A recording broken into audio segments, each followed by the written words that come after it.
Parte del podcast de la Embajada de Francia en Guatemala es darle la oportunidad a estudiantes del Colegio Julio Verne de plantearles preguntas a nuestros invitados. Esto fue lo que conversaron. Bonjour à tous et à toutes, je m'appelle Maria-Andrea, je suis en 5e du lycée Jules Verne du Guatemala. Bonjour, Bonjour. est-ce que vous êtes prêts pour les questions? Oui, bien sûr. T'en D'accord. prie. Qu'est-ce qui caractérise Fundaeco dans le panorama des organisations environnementales en Amérique centrale? Fundaeco est une organisation qui reprend les valeurs écologiques et qui cherche non seulement protéger la nature, mais aussi appuyer le développement des communautés. Je dirais en premier que ce qui nous caractérise, c'est cette double perspective de conservation de la nature et de développement communautaire. Un autre élément très spécifique à Fundaeco est que nous travaillons beaucoup avec les femmes. Nous pensons que les femmes, surtout les femmes indiennes du milieu rural, doivent être appuyées parce qu'on ne pourra pas assurer le développement des communautés et on ne pourra pas assurer la protection de la nature si les femmes rurales n'ont pas des droits, si elles n'ont pas accès à la santé et si elles n'ont pas accès à l'éducation. Donc nous appuyons beaucoup les femmes des communautés rurales, nous appuyons beaucoup aussi les jeunes filles avec des bourses d'études par exemple et avec l'accès à la santé pour qu'elles puissent vraiment avoir des droits et vraiment s'émanciper, appuyer le développement de leur communauté. Alors je pense que cette perspective d'appui aux femmes est aussi un élément très spécifique de Fundaeco, car il n'y a pas beaucoup d'organisations qui font les trois choses ensemble. Conservation de la nature, développement communautaire et appui aux femmes. Et à Fundaeco, nous essayons de faire les trois choses ensemble. D'accord. Comment Fundaeco intègre des thèmes? Bon, vous l'avez déjà répondu un peu, mais est-ce que vous pouvez approfondir sur comment Fundaeco intègre des thèmes comme la santé, l'éducation et les droits des femmes dans vos projets sur l'environnement? Et pourquoi c'est si important? D'accord. En fait, ce n'est pas facile. Le monde fonctionne dans des silos séparés. Ceux qui font de l'environnement, les organisations qui font de la santé, elles font de la santé, et les autres qui font, par exemple, des finances ou du développement communautaire, ne font que ça. La perspective interdisciplinaire et multidisciplinaire est très difficile, en fait, à intégrer. Tu dois avoir des équipes très diverses de professionnels, et tu dois avoir aussi une perspective plus grande. Ce n'est pas facile de penser à des dimensions multiples en même temps. Alors, je te dirais que ce qui est très important, c'est d'avoir des équipes professionnelles qui ont la sensibilité pour comprendre que les problèmes des communautés ne sont pas seulement de l'éducation, seulement de l'économie ou seulement de l'environnement. Les problèmes des communautés, ce sont des problèmes intégrés, des problèmes complexes qui sont reliés entre eux.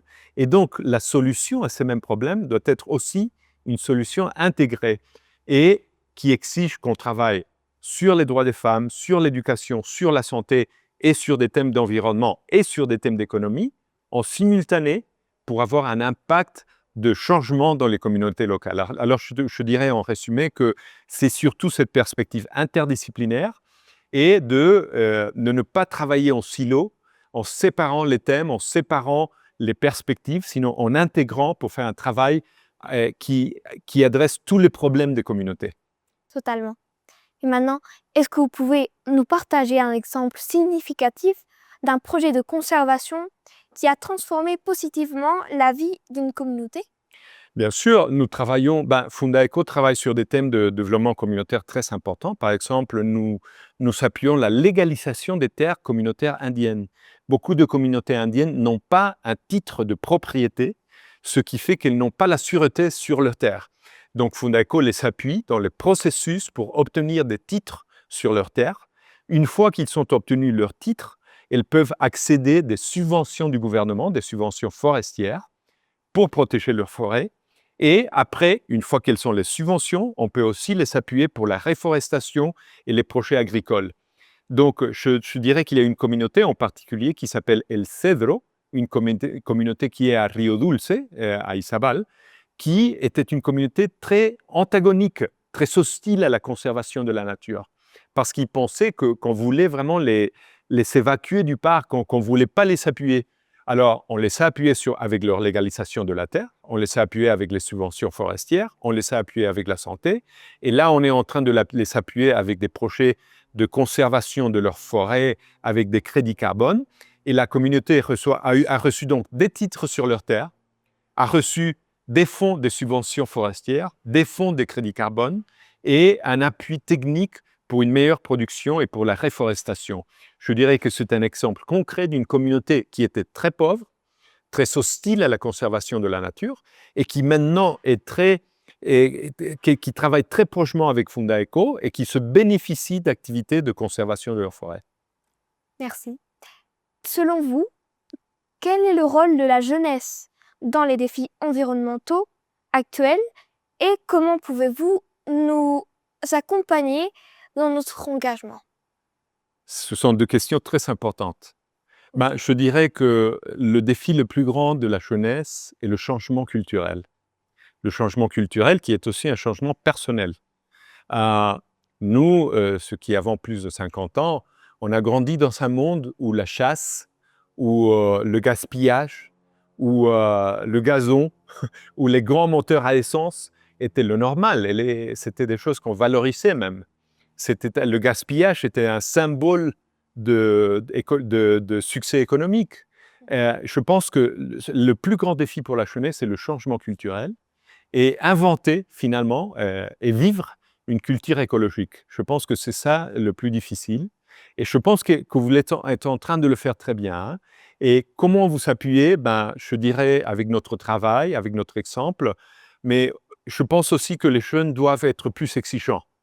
Il y a encore des adultes qui veulent chasser partout, il y a encore des adultes qui veulent produire du pétrole, il y a encore des adultes qui veulent vivre comme s'ils vivaient en 1950, alors qu'on s'approche de 2050.